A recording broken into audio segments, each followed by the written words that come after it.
Hey, this is Lee with Lord's Chimney. Welcome to Lunch with Lee. Today we're discussing something that we've talked about before, but I've gotten a bunch of questions recently, which is I want gas logs. Can I have gas logs?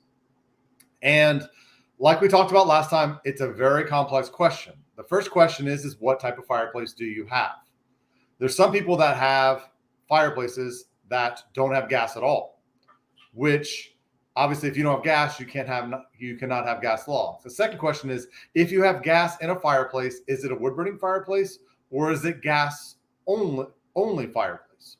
Some of the gas only fireplaces, you can have only one specific set of gas logs, which means what you have now is all you can have.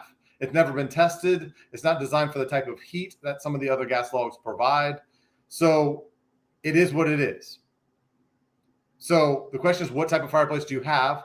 The other type of fireplace is a wood burning fireplace. And if it has gas run into it, and some of them, even if it doesn't have it now, it can if you have gas nearby. But if you have gas run into it, you can have gas logs. The question is your fireplace working correctly so that we can make sure that once we put the gas logs in, it vents carbon monoxide, soot, all the stuff that gas logs make to the outside. We want to make sure that you're not breathing that stuff, which would be really, really bad. So the things we do to make sure that when we install gas logs, it works are number one is a full inspection, which includes the actual camera, which is specifically designed for a fireplace, but we stick that into the fireplace. We look at the venting from the bottom to the top to make sure there's a hole at the bottom, there's a hole at the top. There should not be holes in between. If there's holes in between, stuff can leak out, stuff can leak in. It's not going to work correctly. It could potentially be a fire hazard or a carbon monoxide hazard or that kind of thing.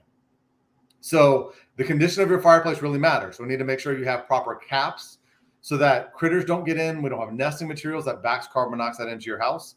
And then the last thing we need to check is the pressure inside your house. If every time you're heating or air conditioning, this time of year in our area, mostly air conditioning or all air conditioning, but if every time it turns on, it pulls air out of your fireplace into your house, it can also pull carbon monoxide into your house. So that's one of the things we check to make sure that the house is working well enough so the fireplace can work also. Because the house should provide enough air so the air can go into the fireplace and to the outside.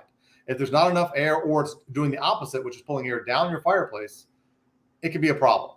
So number one, we need to come out. We need to make sure that your fireplace is working correctly. We need to make sure that your fireplace is a correct type of fireplace for the type of gas logs you want. And then once we've gotten all those checked off, there are lots of options. Our biggest problem with gas logs are there are too many options that people get lost in the whole thing of gas logs. There are things that look like there's multiple types of glass that go inside where it looks like there's just fire coming out of glass, which is a more modern look. There's fire spheres, which are little round balls that you can stack like a pyramid, or you can do some stuff with them that have fire coming out of them. Once again, more modern look. And then there's the more traditional logs, but there's white birch, there's oak, there's charred wood, there's solid wood. There's hand painted ones that have hand painted details, or some of them that don't. So it's really, really important that we make sure that your fireplace can accept gas logs and it's going to work correctly. And number two is what do you want? And right now, some of the issues is we have stuff in stock on our end and we can tell you what's in stock that we can get quickly. But if you have to order stuff, sometimes it's taking longer. Now, it's gotten better than it was a year ago, but still, we need to make sure that we can get your stuff in the timeline you're looking for. So that is it for today. I really appreciate it. Once again, follow our YouTube channel, like this, share it. We want to help as many people as possible, and we appreciate you. Thanks.